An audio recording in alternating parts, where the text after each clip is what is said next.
One day before the start of mandatory minicamp, the Raiders take you back to class. Well, kind of, sort of. What does that mean? I'll explain that plus more on Monday's edition of the Locked On Raiders podcast for June 9th, 2025.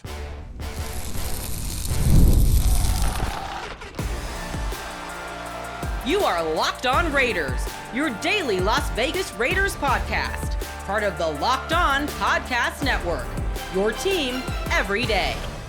And welcome in, Raider Nation, to another edition of the Locked On Raiders podcast. Thank you so much for making the show your first listen of the day. We definitely appreciate you. If you're catching the show wherever you find your favorite podcast, or you're checking us out by way of the YouTube page, you know we appreciate both. Show continues to grow each and every day because of your consistent support and the great job that my man Ari does behind the scenes, making sure we look good and sound good each and every day on the YouTube page. Without him, there is no YouTube page, so we shout him out, appreciate him. He takes a lot of pride in his work, and that's a big deal for us. So he's on Twitter at Ari Produces. I'm on Twitter as well. You can hit me up at your boy Q254, and if you want to be a part of the show, your calls and texts 707-654-4693. And for some reason, if you can't get your call or text in, or maybe you're somewhere and you're not able to use the phone, whatever the case may be, you could always hit us up on Twitter as well. Again, at Ari Produces, at your boy Q254, and we'll try to get that into the show. Anyway, right, we're trying to make sure we get in as much feedback as possible in the show, and we'll do that in segment number 3 as we normally do. We'll hear from you. So a lot of really good feedback on a lot of different subjects that we've been talking about here on the show. We'll do that in segment number 3 as we close things out.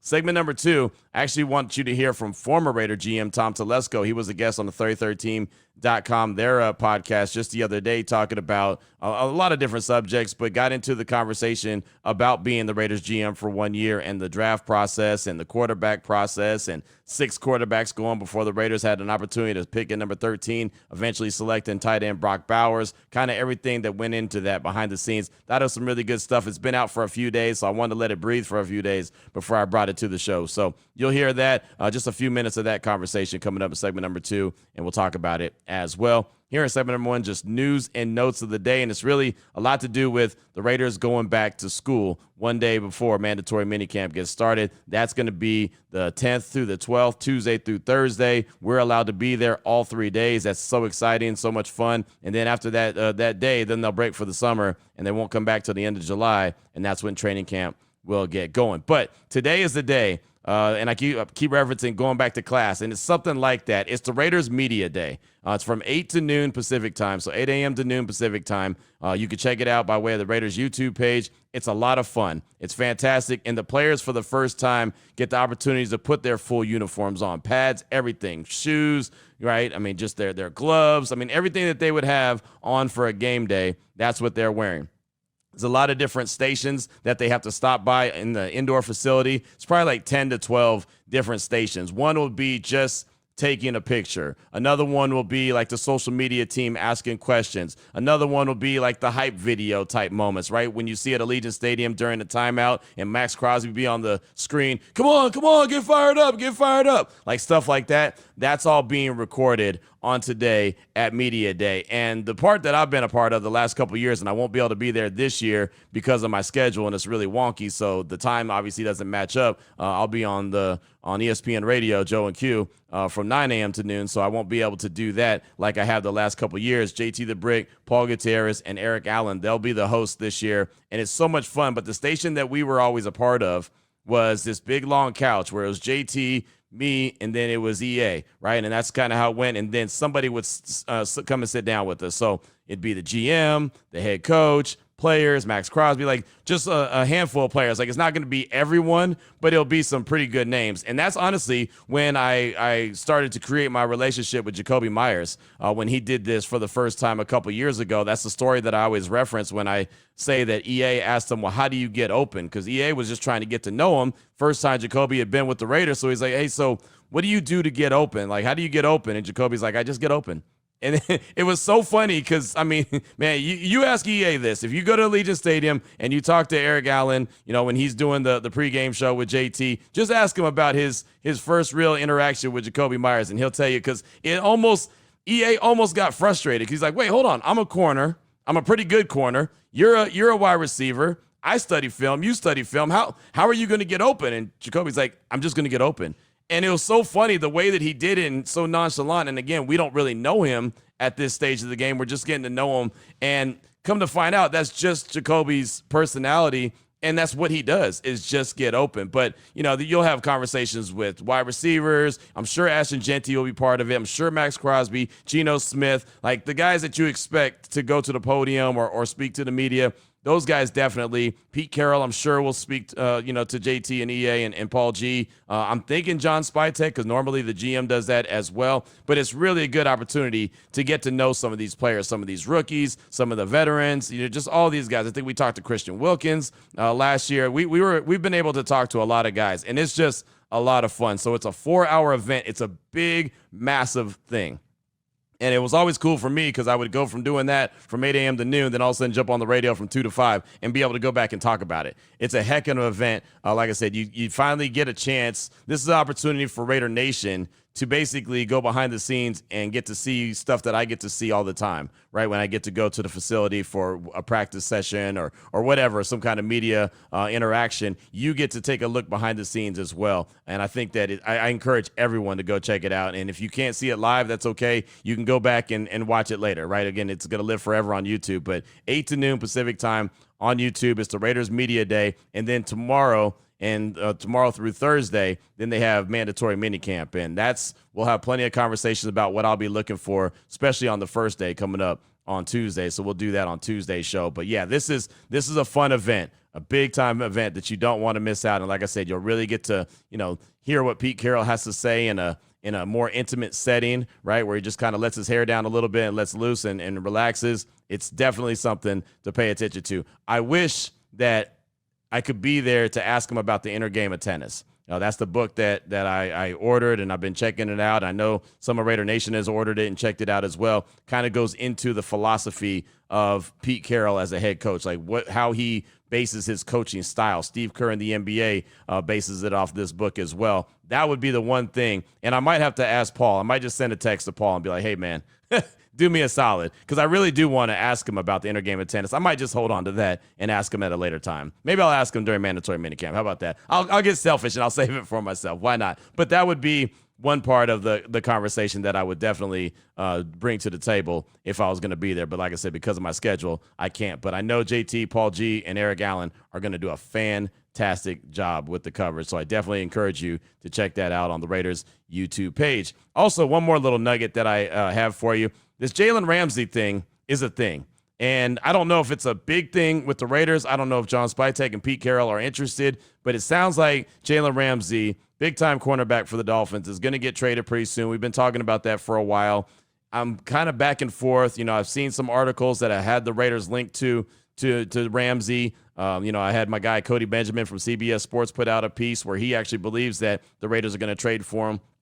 I've gone back and forth on if that's a good idea or not. My initial thought was it's not a good idea. He's 30 years old. The Raiders aren't one Jalen Ramsey away from winning the Super Bowl. Just let the young guys go. Then again, I thought, well, he's a veteran. He can kind of make it a little easier for the young guys to slide in there and not have so much pressure on them. And, but then I'm thinking, okay, well, is he going to stunt the growth of a young guy? You know what I mean? Like, I'm back and forth on it, but it feels like there's some momentum to Jalen Ramsey being traded sooner rather than later. So I don't know if the Raiders have any interest. I don't know how much interest the Raiders should have, if any, in him. And I don't know how much interest I have in the Raiders having interest in him or not. But it seems like he's going to get traded sooner rather than later. So I guess just be on the lookout for that. I think the Rams are a team that has been rumored to have the most interest in him. But we'll see. We'll see how it plays out. Seems like something's going to shake out with Jalen Ramsey and his future sooner rather than later. But that's what I got for you for segment number 1 of today's Locked On Raiders podcast. Little news and notes, really just telling you about Raiders Media Day. That's guaranteed to be a hit, something that you don't want to miss out on. Coming up in segment number 2, Tom Telesco talks being a Raiders GM for a year, the draft process in 2024, and how many quarterbacks he expected to go before the Raiders picked at number 13 or even in round 1. You'll hear that all courtesy of 33team.com coming up in segment number 2 of today's Locked On Raiders podcast. Before we get to that, though, I do want to tell you about one of the great sponsors here on this show, and that is Monarch Money. Have you ever checked your bank account and wonder, where did all my money go? Yeah, that's all of us, right? We all raised our hand when I said that. Between dining out, online shopping, and entertainment, it's easy to lose track. That's where Monarch Money comes in. It's your personal CFO, giving you full visibility and control over your finances. And Monarch Money isn't just a budgeting app. It's a complete financial command center. You can track all your accounts, investments, and spending in one place. So you just stop managing your money and actually start building wealth. You could take control of your finances with Monarch Money. Use the promo code LOCKEDONNFL. It's all one word at monarchmoney.com for 50% off your first year. That's monarchmoney.com, promo code LOCKEDONNFL for half off your first year. All right, Raider Nation, here we go. Segment number 2 of today's Locked On Raiders podcast. Time to get into a conversation that former Raiders GM Tom Telesco had with Sam Monson and Steve Palazzolo from the 33rdteam.com. This podcast has been out for a while now, so I just wanted to breathe a little bit before bringing it to this show. But it was about a lot of different conversations that they were having. It was about an hour long, but I just looked at and focused in on what they were talking about when it came to him being the Raiders GM for the 1 year he did in 2024, ultimately drafting Brock Bowers number 13 overall, and 6 quarterbacks go in the top 12. So they talk about Michael Penix, they talk about Bo Nix, J.J. McCarthy, Jaden Daniels, how many quarterbacks that Tom Telesco actually thought was going to go in the first round, and even just kind of the philosophy that he had going into the draft and when he took over the job, what he was thinking as the Raiders roster stood. So I thought this was some really good stuff. Again, it's been out for a few days, but I thought it was important to bring to the show so you can hear kind of behind the scenes of what it was like for Tom Telesco the 1 year as the Raiders GM. Check it out. Last year, 2024, one of the wildest drafts, especially at the top. You are the general manager of the Raiders, picking at 13 with a quarterback need, and then 6 quarterbacks go in the top 12. There were a lot. So let's ask about the rumors again. There were rumors that Michael Penix Jr. may have been the pick had he been there, but the Falcons make the pick at 8. So first off, would Michael Penix Jr. have been the pick had he been on the clock at pick 13 for the Raiders? Did a lot of work, talked a lot about it. But in the end, probably not. Probably not. Now looking back, if I knew that I only had 1 year there, maybe that would have been different. I don't know.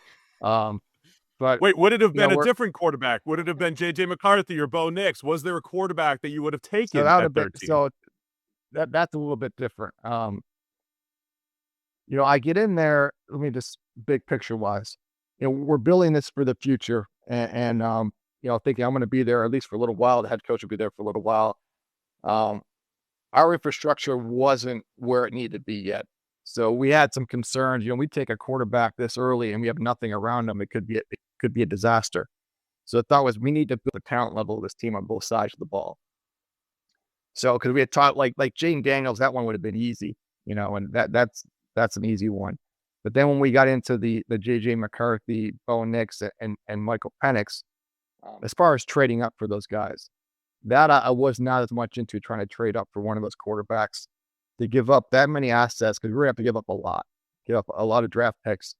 We need as many as possible to build up the team. So that would have been a hard move to make, to trade up for one of those quarterbacks, knowing where our talent level was then, and then how we're going to get it better, because we're going to give up so many picks for that. So to me, that was, other than Jaden Daniels, that was going to be a non-starter. Now, if they were there, again, with Michael Penix, and I've been wrong plenty of times, which I've been told. But he had some injury issues in college, just with some durability, and that's taking a quarterback that high, that has to be a concern. Hope at this point, he hasn't had an issue, but he hasn't played a lot yet. But everything's healed up, and hopefully it's good to go. But that was a bit of a concern. Bo Nix, a little bit, his background of work, his durability, his movement skills, that one was interesting. And he's gone to the perfect team. That would have been a good possibility. But when it came down to this, we needed talent everywhere on the team, and certainly on offense. When I got there, the offense just couldn't score. Didn't have enough talent on offense. But so even though, taking a tight end and that high in the draft, probably not always advisable, especially with people like you. So I'd say, hey, look, we need people who can score. And if we got to put wide receiver on his card when we send it in, we'll just put wide receiver on there if it makes you guys feel better. But it's funny because early in the process, we had talked about Brock Bowers, and I said the same thing. I'm like, how are we going to take a tight end this high? We have Michael Mayer, who we really like. We prefer to take a premium position in the first round of the draft. And, just on the pay scale, tight ends don't fit in that group. So it's something we had kind of pushed to the side, even though we knew how good he was. And as we got later in the process, the way I looked at it, what he could bring to our offense, what he could do, I kind of went off the script a little bit, and we decided to go that route. And I'm glad we did. He's now a standing player. But we just felt like the infrastructure of the team, it had to get better. We had to add so much more talent. And, there were some of the quarterbacks that if we would have added them and not had resources to help them, it probably wouldn't have gone well. You said you spend all this time running through mock draft simulators, looking for what other people are going to do. Had you actually come across a scenario at that point where 6 quarterbacks had gone before you guys were picking? Like, was that something you were expecting to happen? Most people expected 4, I think, to go. And then Bo Nix and Michael Penix both going that early felt like a shock from the outside. I expected 5. I did not expect 6. I'll be honest with you. So I knew the Falcons liked Penix a lot. I thought they liked him in the second round. I just, when I looked at the, Yes. when I looked at, you only have so many assets at different positions. And I just felt with the signing of Kirk Cousins at that time and with the investment they put in him, that they would be looking for a young quarterback to take after the first round. I thought for sure they would take a pass rusher. That's been a need for them for a long, long time. And I thought they would go that route. Didn't affect us that much because we had already talked about kind of a scenario that if Brock Bowers was there, what would we do? And we decided if he's there, we're going to take him. So it didn't affect us that much, but I was surprised. Like I said, I thought they'd be looking to take a quarterback at the top of 2 to kind of put behind Kirk Cousins and protect themselves with, due to his age and injury. But they made a really smart move. They took a quarterback in the first round and they protected themselves on age and injury. And now he's going to be their starter this year. So a lot of conversation was around Michael Penix. Remember how many times we went back and forth on this show about Michael Penix? And you heard Tom Telesco, even if he was available at number 13, he probably would not have been the choice, right? And then he even went on to say he knew the Falcons liked Penix, but he thought that they liked him in the second round. And remember, that was a conversation we had, right? Remember towards the end of the process when it came to the draft in 2024, it was, okay, I think that Bo Nix and Michael Penix will be available in round 2. Remember, that was a conversation. I don't know exactly what show, but we can go back and look, right? We had so many conversations about, are those guys going to be available in round 2? And Tom Telesco believed that the Falcons wanted Penix, but in round 2, not number 8 overall, where they ended up taking him. So it didn't sound like that there was a whole lot of quarterbacks. Sound like Bo Nix would have been a possibility. I know he had some interest in that. I know for a fact that Tom Telesco liked Bo Nix, but I don't think everybody in the room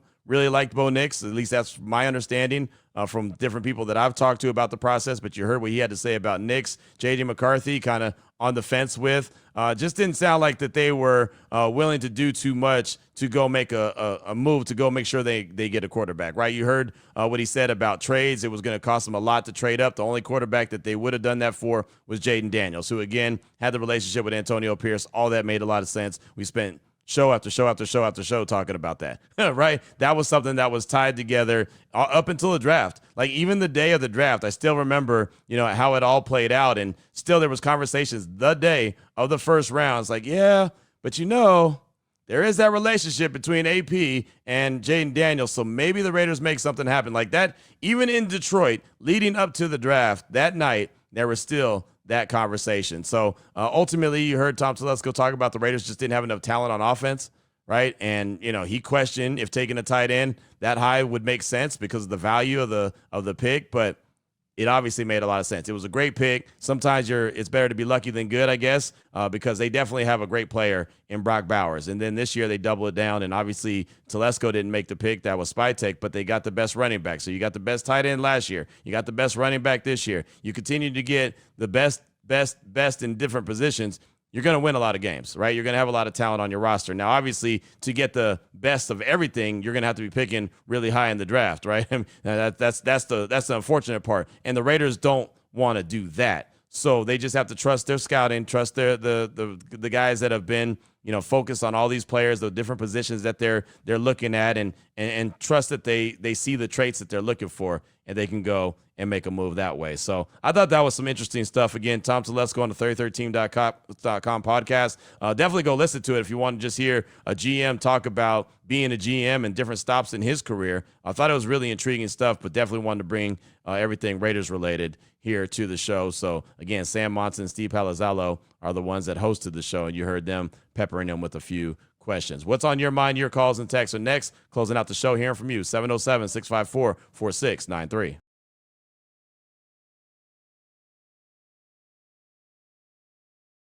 Here we go, Raider Nation. Segment number 3 of today's Locked On Raiders podcast. Your calls and texts are after that Locked On Raider podcast voicemail line, 707-654-4693. Matter of fact, this first call, I talk about it, there's multiple ways to get your feedback in on the show. This first call is a call that came to us by way of Twitter. That's right. Mikey B-Ball in Ontario, Canada, actually sent me a message by way of Twitter. Really good stuff. He's calling to give his testimonial about not wasting time, seizing every opportunity based off what Landon Roberts said at OTAs last week, and just talks about the Raider Nation and the podcast as well. Really good stuff here from Mikey B-Ball in Ontario, Canada. Check it out. Hi, Q. It's Mikey B-Ball from Ontario, Canada. I just wanted to leave this message here. I just listened to your Thursday podcast about Landon Roberts quotes on how he's in the do it now mode.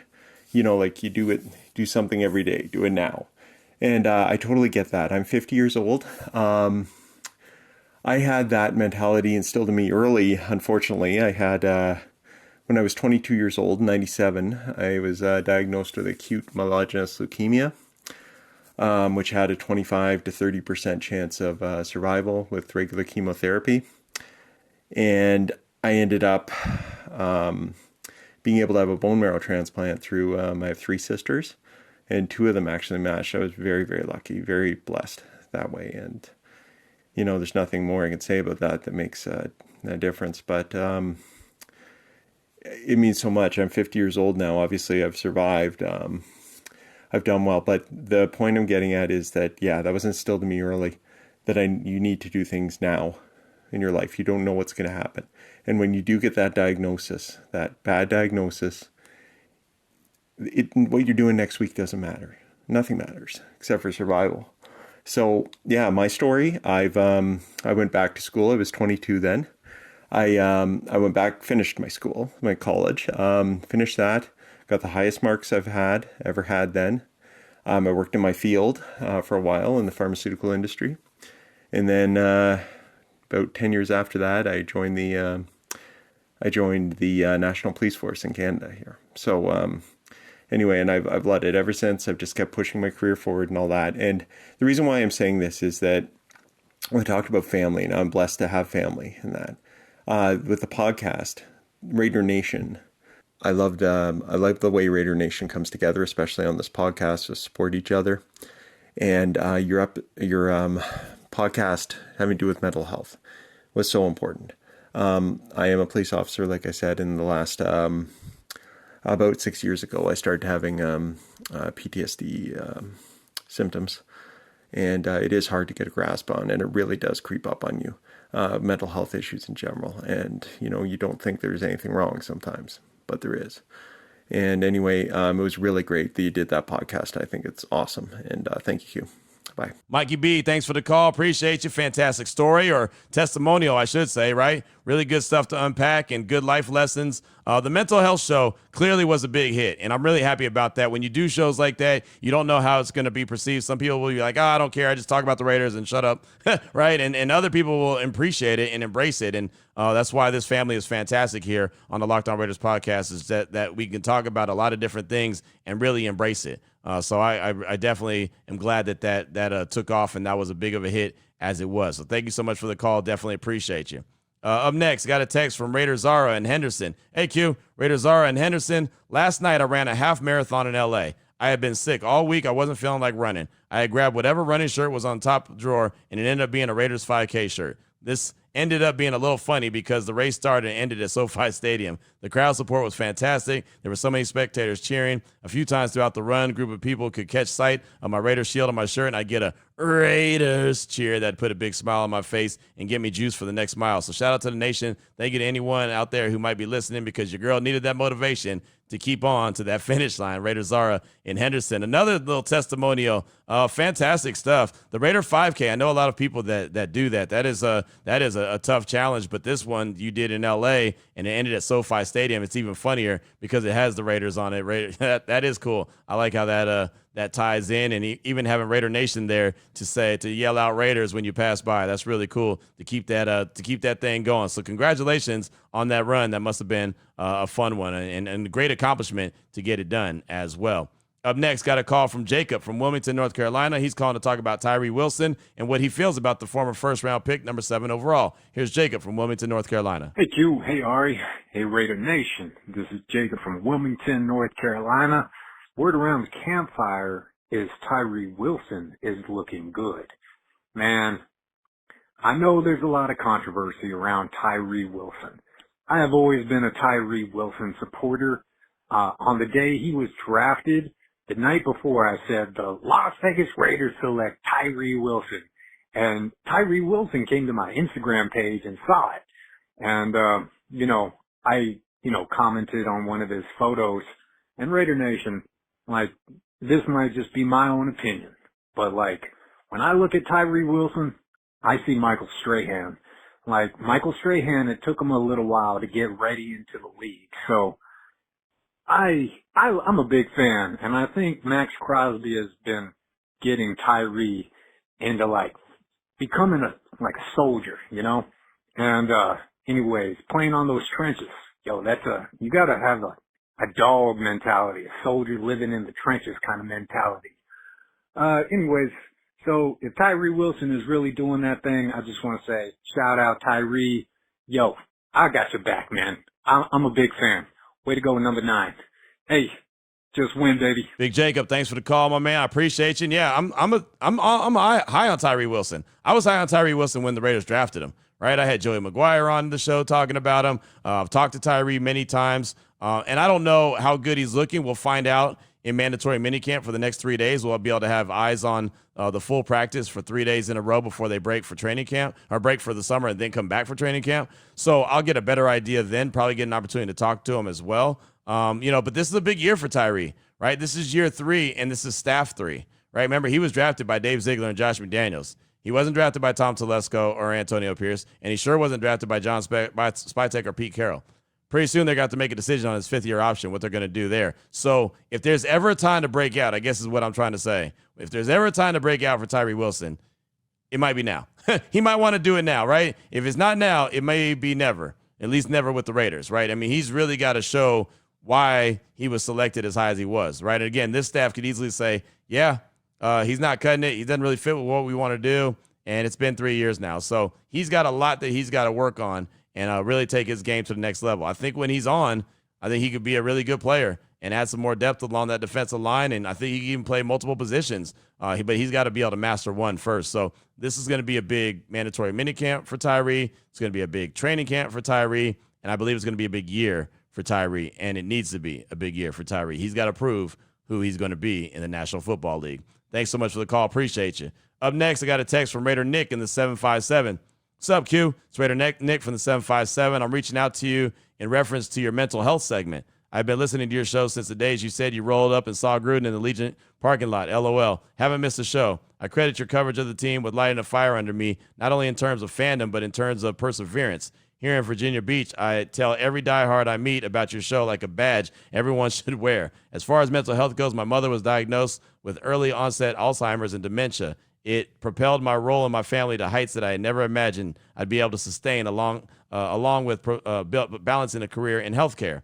I say that to say I got a promotion after 11 and a half long years of grinding to a clinical site manager of a brand new concierge level facility. I took heed to the exit statement daily. Love on your family. Take care of your family. Most of all, just win. P.S. My parents are doing well. They are truly blessings. Peace and shout out to Ari. Sorry for misspelling your name. It's Raider Nick in the 757. Well done. Well done, my man. Well done. That's awesome. And that just shows you what you could do if you put your mind to it, right? I say it all the time, and that's why when Landon Roberts was talking about, every day matters, and he doesn't want to ever be the guy that says, if I had only done this, or if I had only done that, or if I only took advantage of this. Like, that's something I've lived by well longer than hearing it from Landon Roberts, last week at OTAs. But that's the truth. That's the truth, right? And that's what it's all about. And so to know that you all of a sudden had something put on you, that you had to take your game to the next level, and you had to step up your responsibilities, and you had to do more, but you did it, and you did it at a high enough level to get a promotion. It's fantastic. Fantastic. Another great story. This is like a testimonial show today, right? Segment number 3 is more like testimonials. I like it. I really do. Sometimes we need to hear that. Sometimes other people's success drive you to push yourself as well, right? That's something I've learned that it's funny. There's a Southern Nevada Hall of Fame event going on this upcoming Friday here in Vegas, and my boss at the radio station asked me if I wanted to go, and I said no. I'll go when they induct me into the hall. And I wasn't saying that as being cocky. I was saying that as, if I ever get that opportunity and they induct me into the Hall of Fame, that's when I'll go. But that is going to keep that burn, that fire, that, I want to do the best that I can at all times and be the best at all times. Like that'll be something that'll drive me. It's not something I'm going to wake up every morning and be like, man, I got to get to the Hall of Fame. Got to get, you don't do that. It's just like the Pro Football Hall of Fame, right? I've talked to so many players that have been inducted. Like LaDainian Tomlinson told me, it's funny, when he got inducted, I remember asking him, did you ever think that you could be in the Hall of Fame? He said, Q, nobody does. Nobody ever thinks that you could be in the Hall of Fame. You just go out and do it. And then all of a sudden, when you look back at your career, or even when your career is starting to wrap up and you start to think about the resume you put together, then you realize, oh, man, there's a chance that I might be able to take this to another level. So that's the thing. Like that, I think having those little things in the back of your head, like Max Crosby says it all the time, I want to be a Hall of Famer. Right? He says it all the time. Those little things. Again, it's not the thing that's going to wake me up and get me out of bed is the Southern Nevada Hall of Fame or whatever, but it's like little goals that you set for yourself. So I told her, I said, no, I don't want to go to that event until they induct me. So if they do one day, fantastic, I'll be there. If not, that's okay too, right? So you aim to do the very best that you can. Then even if you fall a little bit short, it's still a really good one. As far as the record, 10-7, and winning the. Oh no, that's another call, man. I'm all fired up now. Let's get to a 10-7. I'll go ahead and tell you about 10-7. That's coming from Jonathan in SoCal. He's calling to speak on the vision that he had. I'll just let you know 10-7 is part of it. Here's Jonathan in SoCal. Hey, Q, this is Jonathan, San Jose, California, a lifelong Raider fan. Anyways, I had a vision. My vision says Raiders go 10-7 and we'll win the damn division this year. Mark my words, 10-7, we win the division. Love the show. Keep up the good work. Raiders! Jonathan, thanks for the call. Appreciate you. 10-7, and the Raiders win the AFC West. That could be a testimonial. If that comes true, that could be a testimonial too, right? It seems like it's been the theme. It's got me all fired up in this segment. Obviously, I think everyone would love to see that, right? I've been very comfortable with 8 to 9 wins the first year with Pete Carroll. I think that's reasonable and realistic. But look, 10 wins, 10-7 record, won 3 divisions last year. 10-7 won the AFC South, the NFC South, and the NFC West. So if the Raiders get to 8 or 9 wins, anything is possible, right? What's to say they can't get one more dub, right? Who says that 10 wins can't win the division? Now, last year in the AFC West, 10 wins was good for third, and that was the Denver Broncos, and they made it into the playoffs with that 10 wins. But, it could always be, like I said, 3 divisions were won by teams that had a 10-7 overall record. So thanks so much for that call. Definitely appreciate you. That's all I got time for on today's show. I'm already all over the place, right? I'm already fired up. All these testimonials got your boy fired up. So man, it's going to be fun. It's going to be a fun week. Looking forward to mandatory minicamp. Can't wait to be out there for the next 3 days, Tuesday, Wednesday, and Thursday. Coming up on tomorrow's show, I'll actually talk about what I'm going to focus in on, what I'll be looking for, what I'll be wanting to hear, who I want to talk to. And I don't know who's all going to be available to talk to, but I'll just kind of give you what I'm focused in on at mandatory minicamp, the start of that coming up on tomorrow. We've got a text from Raider X in Porterville, Hezo and DMV with a call. Kansas Raider hit us with text. We'll get those tomorrow as well, and we'll have plenty of conversation, news and notes as we do each and every day. So until then, Raider Nation, take care of yourself, take care of your family, love on your family. Most importantly, as always, just win, baby.